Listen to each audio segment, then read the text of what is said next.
کرتا ہے بیان آیا تطہیر سے ظاہر ہے شان اہل بیت اہل بیت کی محبت دل میں ڈالو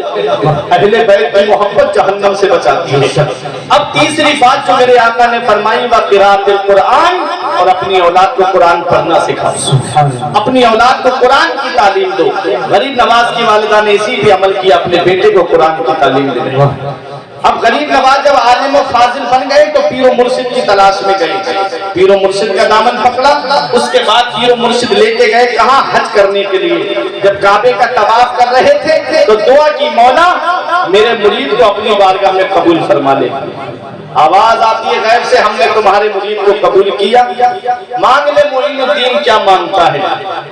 عرض کیا مولا دل کا حال تو جانتا ہے پھر آواز آئی مانگ لے پھر کہا مولا دل کا حال تو جانتا ہے تیسری مرتبہ پھر آواز آئی مانگ لے کہا مولا دل کا حال تو جانتا ہے آواز آئی جو تیرے سلسلے کا ہوگا جو تجھ سے سچی محبت رکھنے والا ہوگا اسے اس وقت تک موت نہیں آئے گی جب تک میں اسے توبہ کی توفیق نہیں دوں غریب نواز کے چاہنے والوں کے لیے انعام ہے کہ غریب نواز کا چاہنے والا اور غوث اعظم کا چاہنے والا تب تک دنیا سے نہیں جائے گا جب تک اللہ تعالیٰ اسے توبہ کی توفیق نہیں یہ شان ہے اب غریب نواز مکہ شریف سے مدینہ شریف آئے ہم اپنی قسمت پہ ناز کرتے نا ہم اسلام کے گلشن میں رہ رہے ہیں اس ہندوستان میں اسلام آیا کیسے کبھی اس پہ غور کیا اسلام ہندوستان کی سرزمین پہ پہنچا کیسے ہے غریب نواز مدینہ شریف پہنچے اور پہنچنے کے بعد میں جب آقا کے روضے پہ پہنچے تو آقا کو سلام کیا الصلاۃ والسلام علیک یا رسول اللہ مدینے والے مصطفیٰ کے مزار مبارک سے آواز آتی ہے وعلیکم السلام یا قطب المشائخ اے مشائخ کے کتب تم پہ بھی سلام ہو اللہ اکبر یہ غریب نواز ہے خواب میں آقا تشریف لائے ارشاد فرمایا حسن تم ہمارے دین کے معین ہو تم معین الدین ہو تم ہمارے دین کے مددگار ہو مدد کرنے والے ہو جاؤ ہم نے تمہیں ہند کی ولایت عطا کی جاؤ اور ہندوستان کی سرزمین پہ جاؤ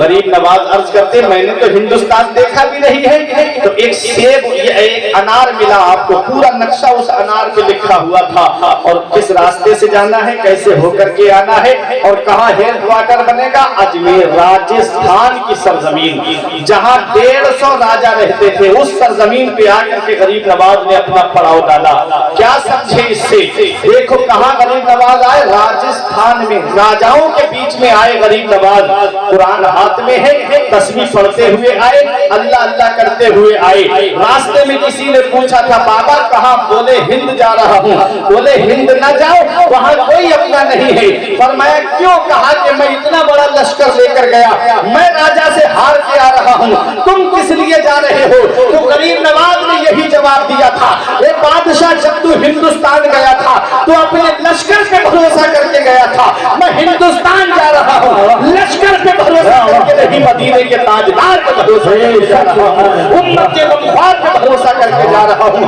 تلوار نہ نیزہ نہ صفر لے کے چلے ہیں تلوار نہ نیزہ نہ صفر لے کے چلے ہیں ہم گھر سے مدینے کی نظر لے کے چلے ہیں ہم گھر سے مدینے کی نظر لے کے چلے ہیں اور غریب نواز کو دنیا والوں نے دیکھا غریب نواز ہندوستان کی سرزمین پر آئے اور ایسا اسلام کا پرچم بلند کیا ایسا لوگوں کو فائدہ پہنچایا ایسا لوگوں کو نفع پہنچایا کہ تقریباً 1 کروڑ کے قریب یعنی 95 لاکھ